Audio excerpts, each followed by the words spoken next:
સીતારામ બધાઈને વહેલી સવારના વાગી ગયા છે 5 અને ઉઠી ગઈ, બ્રશ કરીને ચા ગરમ મૂક્યો, પછી આગળ કામની વિધિ ચાલુ, કાયમનું રૂટીન. વહેલી સવારના બધાઈને જય શ્રી કૃષ્ણ, જય માતાજી, જય અન્નપૂર્ણા અને જય મહાદેવ. શિવ શક્તિ જગતનું કલ્યાણ કરે એવી માતા પિતાના ચરણોમાં પ્રાર્થના. પેલા માતા પિતા આપણા માતા પિતા અને બીજા જે છે એ જગતના માતા પિતા, સમગ્ર સૃષ્ટિના રચયિતા શિવ અને શક્તિ. શક્તિ જે છે એ માં અન્નપૂર્ણા. આગળ મેં ઘણું તમને એના વિશે કીધું હતું. તો ચા પાણી પી લો, પછી કંઈક દિવસની શરૂઆત શુભ થાય. વ્યસન છે ને, વ્યસન એ બહુ ખરાબ ચીજ છે.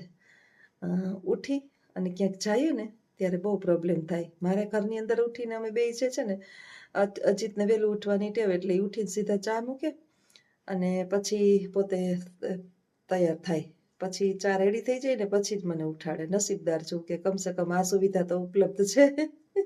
એ બાબતમાં એકમાં નસીબદાર છું. એને વહેલું ઉઠવું હોય, બે પછી છે ને આડા આડા આવીએ એટલે હું થોડીક મોડી ઉઠું, અડધી કલાક એનાથી, અને એ પછી ફ્રેશ થઈ જાય તો રેડી થઈને નીકળે એટલે હું ઉઠું. તો હલો ચા પાણી પી લો, ચા થઈ ગયો ગરમ. તો આવજો બધાય. સીતારામ. સીતારામ બધાઈને. સાંજના 5:30 વાગી ગયા અને ઉપર કામ કરવાનું બાકી છે ને બેહી ગઈ નીચે. માણસ ગમે એટલું ગરીબ ભલે હોય, પરંતુ મનથી ગરીબ ના હોવું જોઈએ. કારણ કે ઝૂંપડીઓની અંદર લખેલું હોય કે સુસ્વાગતમ, અને મહેલોની અંદર લખેલું હોય કૂતરાથી સાવધાન. હવે વિચારવાનું કે આમાં ગરીબ કોણ છે? કૂતરા બધાય પાડે, પણ જો કોકને સાવધાની પરખવી પડે તો આપણે જલ્દીથી ક્યાં પગ માંડીએ છીએ. સરસ મજાનો ભગવાન શ્રી કૃષ્ણ જે છે એ વારંવાર આપણને બોધ આપતા હોય, અને એ બોધ હંમેશાને માટે મનુષ્યના હિતમાં હોય છે કે માણસ જે છે ને એ હાથમાંથી લઈ લે છે, હકનું નહીં. તમારા હાથમાંથી માણસ ગમે એટલું જટી લે, પરંતુ તમારા નસીબની અંદર રહેશે ને એ ક્યાંય જવાનું નથી. એટલે ઈશ્વર ઉપર ભરોસો રાખી અને તમારે તમારા જીવનને આગળ વધારવાનું છે. એક માં જે છે ને, માં એ દીકરાને ક્યારેય એમ નથી કહેતી કે દીકરા તું મને ખુશ રાખજે, પરંતુ માં હંમેશા દીકરાને આશીર્વાદ આપે કે તું હંમેશા ખુશ રહેજે.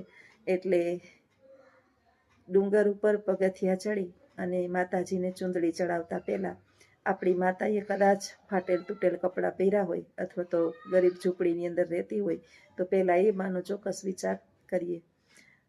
દીકરા અને દીકરીઓ એક સમાન છે, પરંતુ ભારતીય સંસ્કૃતિ પ્રમાણે આપણે બધાય જાણીએ છીએ કે જ્યાં સુધી દીકરા સલામત હોય ત્યાં સુધી માતાઓ જે છે એ હંમેશા દીકરાઓ સાથે રહેતી હોય, અને સારી પણ ત્યાં જ લાગે. કારણ કે સંપત્તિના વારસદાર દીકરાઓ હોય છે, દીકરીઓ નહીં. અને જો દીકરીઓ ભાગ પડાવે તો એ દીકરીઓ ના કહેવાય, કારણ કે એને ઓલરેડી સાસરાની સંપત્તિ મળેલી જ હોય છે. માતા પિતા જે પ્રેમપૂર્વક આપે ને એ દીકરીનું, બાકી તો બધું જે છે એ દીકરાને પ્રાપ્ત થતું હોય. એટલે મારે તો દીકરી નથી એટલે એ ચિંતા. જીવનની અંદર ઈશ્વર પાસે લક્ષ્મીની પ્રાપ્તિ મગાય એક દીકરી જરૂરી છે જીવનની અંદર. તમારા હૃદયની વાતો કરવા માટે થઈ, તમારા મનને હળવાશ કરવા માટે થઈ. અને આપણે બધી વાતો જે છે ને દીકરાઓને ના કહેતા હોય, દીકરીને બધી ખબર હોય માતાની પરિસ્થિતિની, એની દયનીય પરિસ્થિતિની, એની હાલતની. થાકેલા હારેલા નોકરીએથી આવેલા અથવા તો કામથી આપણે થાકીને આવીએ ત્યારે દીકરી ઘરની અંદર જો હશે ને તો દોડીને પાણીનો ગ્લાસ આપશે કે મારી મમ્મી થાકી ગઈ. આ ફિલિંગ દીકરાઓને કદાચ આવતી હશે, પણ દીકરી જેટલી ફિલિંગ દરેક દીકરીને માનું પેટમાં ભરતું જ હોય છે. એટલે હંમેશાને માટે દીકરીની માં સુખી હોય એમ કહેવામાં આવે છે. દીકરાઓની માય સુખી જ હશે. મારું માં વાત કરું, હું બીજાના ઉદાહરણ ઓછી લઉં છું, કારણ કે 48 વર્ષ પૂર્ણ કર્યા એટલે એ ભાઈ બાંધવું નથી. જો કૂતરાઓને ખેદાશે, જો અહીંયા બીજી કૂતરી આવે ને એટલે અમને મોટો પ્રોબ્લેમ. બીજા આડોશ પાડોશ નહીં કોઈ આવવા ના જોઈએ કૂતરા. મારે 2 દીકરા છે તો 2 પરણી ગયા અને 2 બાર છે. આપણે હાજા માંદા થઈએ અથવા તો પરિસ્થિતિ આપણી વિકટ હોય, ખરાબ હોય, તો જો દીકરી હોય તો આપણે બહુ ચિંતા ના હોય કે દીકરીને માનું પેટમાં ભરે.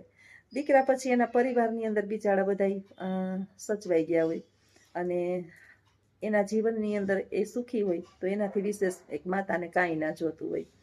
તો સંસારનું ચક્ર જે છે અવિરત હાઈલે જ રાખે, એમાં ન મારું ચાલે કે ન તમારું ચાલે. આ તો જીવનનું ચક્ર છે ભાઈ, ફેરે જ રાખે. એટલે ઈશ્વરનો પ્રસાદ સમજી અને જીવનને આગળ ધપાવીએ એ જ સાચી જિંદગી છે. વિદેશની અંદર છે ને રોટલા ન મળે, એટલે મારા છોકરાને ફોન આવ્યો, મમ્મી આજ તો છે ને એક જગ્યાએ પંજાબીનો ધાબો મળી ગયો દુકાન, અને ત્યાં એવા સરસ રોટલા હતા ને, એને કંઈક ફ્રોઝન કરવા પડે એમ કહેતો હતો. મને ખબર નથી શું કરવું પડે એ, પણ સરસ કે આપણે રોટલા આપણા ખાઈએ ને એવા જ રોટલા લાગે ને. એવી મજા આવી ને કે કેટલા બધા રોટલા ખાઈ ગયા. હું સાચી વાત છે. અમે ફરવા ગયા ને ત્યારે ક્યાંય રોટલો, બાજરીનો રોટલો જોવા મળતા હશે, પણ ક્યાંક એવી જગ્યાએ હોય કે આપણે ત્યાં ધ્યાન ન પડ્યું હોય. બહુ રોટલાની કિંમત છે. અને અત્યારની લગભગ નવી પેઢીને રોટલા ઘડતા રોટલી નથી આવડતી. રોટલા તો ઠીક છે, જો મા બાપ એમ કહે છે કે અમારા છોકરા ભણેથી અહીં મા બાપની ઘેરતા બિસાડ્યું કાં આરામ કરે ને હારે તો પછી એને ઢહેડા જ કરવા છે. આ ભૂલ છે હો. હવેની પેઢી ઢહેડા કરે એવી છે નહીં. એ આપણે બધા દુઃખ વેઠી લીધા. આ સાચું હોય ને તો કમેન્ટ કરજો. હવેની પેઢી કોણ ભાઈ ઢહેડા કરવા આવીશ? હવે તો હામે ભેગા મા બાપે એને કરિયાવરમાં જ બધું દઈ દીધું હોય કે અરે આ થેલો ભરેલો જ રાખજે. તકલીફ સહન કરતી નહીં, કોઈ પણ પ્રકારના ટેન્શન લેતી નહીં. અમે બેઠા છીએ, પ્રોત્સાહન પૂરેપૂરું હોય મા બાપનું. અને અટાણે હારાને રોટલા કઢીનું પાણીને ગલાસ છેલ્લે આમ શ્વાસ ભરતી હોય ને તો એ કે પાડની છે નથી દેવું. આ દયા નામની ચીજ હવેની પેઢીમાં છે નહીં. અને દુઃખી થાય આપણી દીકરીઓ, એ વાત હવે ખોટી છે. હા છે ક્યાંક સંસ્કાર મા બાપના જોવા મળે છે, નથી એવું નથી, મેં જોયા છે એવા.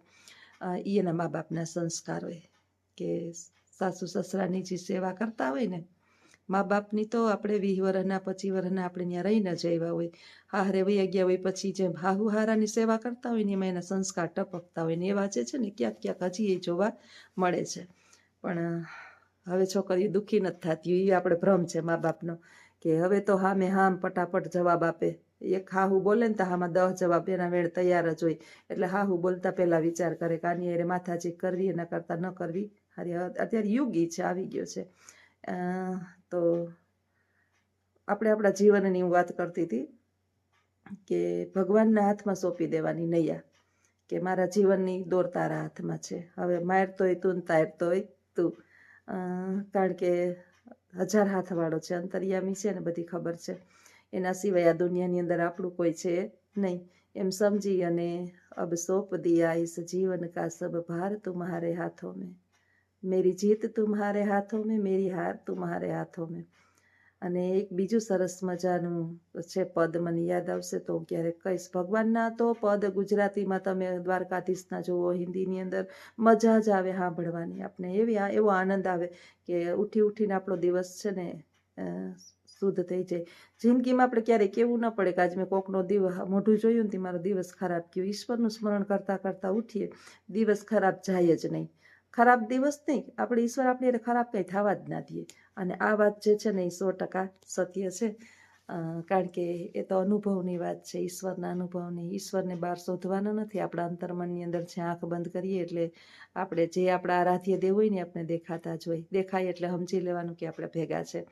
તો આગળ વિડીયોમાં બન્યા રહેજો. આવજો. સીતારામ.